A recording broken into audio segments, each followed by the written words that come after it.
boa tarde, boa noite, pessoal de todo o Brasil. Eu sou o Fábio e estamos aqui para mais um falatório. Hoje a gente vai falar de videogame, mais especificamente sobre as especificações técnicas que vazaram do Nintendo Switch, o novo console da Nintendo. O Nintendo Switch ele foi anunciado em outubro com um vídeo e a Nintendo mostrou que ia buscar uma abordagem nova para videogames. Ele seria um híbrido entre um console de mesa e um portátil. Esse é o modo que você poderia colocar em um dock, e esse dock é ligado à TV, e aí ele ia mostrar imagens em uma definição melhor, e um modo totalmente portátil, que você poderia levar dentro da sua bolsa e jogar com seus amigos, e jogar na rua, em qualquer lugar. Muita gente acreditava que o Switch traria gráficos bem superiores, talvez próximos aos da geração atual, próximos ao do Xbox One, pelo menos, que é entre os dois consoles é o mais fraco. As especificações do Nintendo Switch vazaram há alguns dias no NeoGAF, um fórum especializado entre videogame. No momento que eles vazaram, isso foi encarado com muita incredulidade pela comunidade. Entretanto, esses dados foram confirmados pela VentureBeat e pelo Eurogamer, o que praticamente talha em pedra as especificações do Nintendo Switch. E elas são modestas, para falar um eufemismo.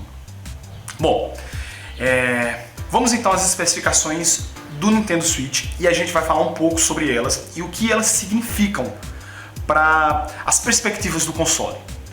O Nintendo Switch ele usa a segunda geração Maxwell de arquitetura da Nvidia. Ele vai ter 4 GB de RAM, uma velocidade máxima de 25.6, 32 GB de capacidade de memória inicial, uma tela de 720p. E agora é que vem a parte um pouco preocupante. O máximo que a arquitetura Maxwell roda são 2 GHz para o processador, certo? Então essa é a velocidade máxima. Mas o Nintendo Switch roda a apenas 1 GHz. Então apenas 1 GHz, certo? O processador do Nintendo Switch. A GPU, o chip gráfico dele, o máximo vai até 1 GHz, mas no Nintendo Switch ele tem 2 modos.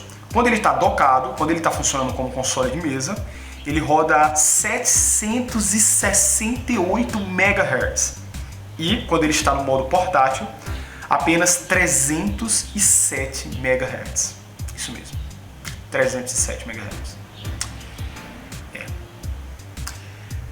Bom, para a gente ter uma ideia do que significa as especificações do Nintendo Switch, eu vou falar para vocês alguns comparativos entre o Xbox One, o PS4, e talvez algo que seja bem próximo do Nintendo Switch, um Samsung Galaxy S7. Para a gente ter uma ideia do que significa esse processador e essa arquitetura da Nintendo com seu novo console.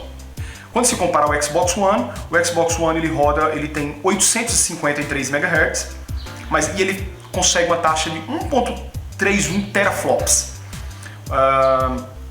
O Wii U apenas 0.35 teraflops, então você vê que a diferença de processamento é enorme entre o Xbox One e o Wii U.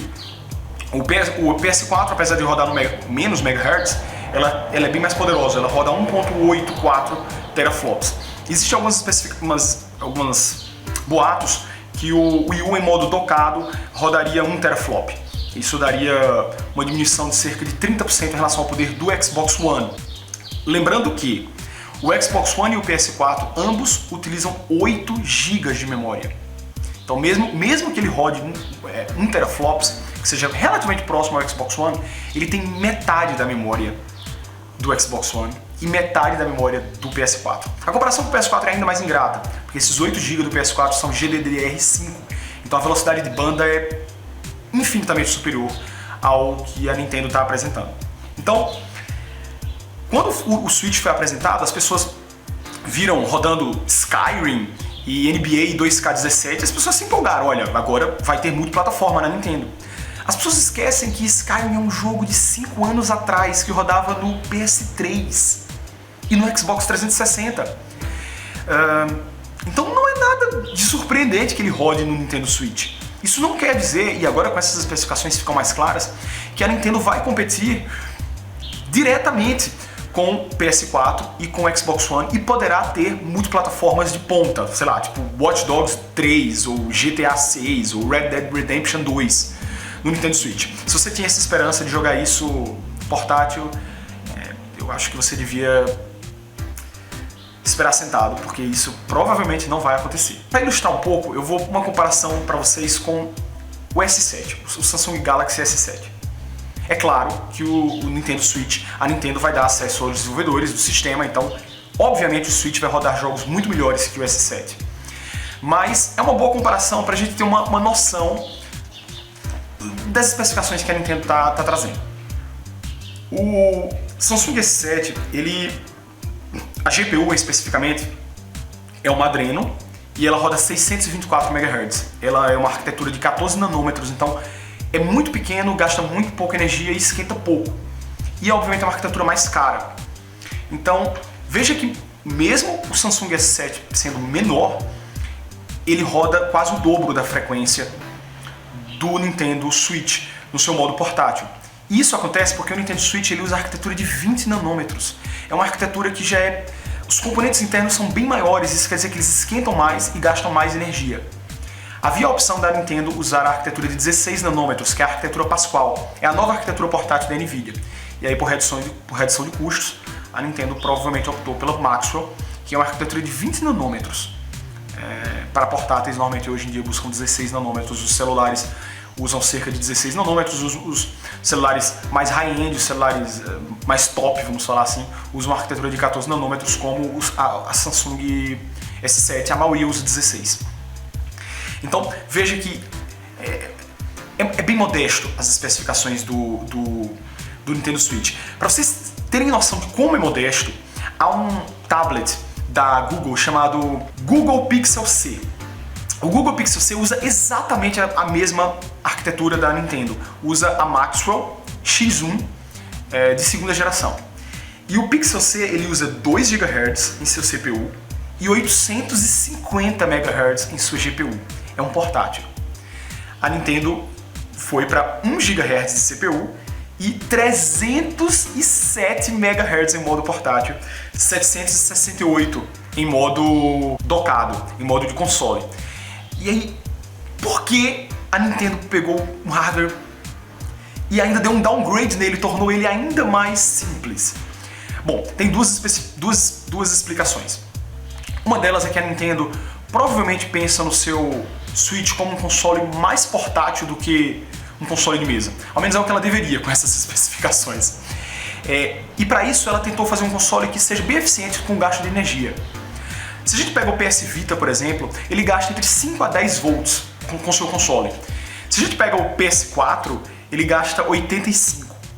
Então, obviamente, a Nintendo, talvez com isso aqui, e como ela quis optar por uma arquitetura de 20 nanômetros para que ela economizasse energia, e aí ela pode vender seu console um pouco ganhando lucro. A Nintendo ela não trabalha com perca de dinheiro por console, então todo console da Nintendo ela tem lucro em cada unidade.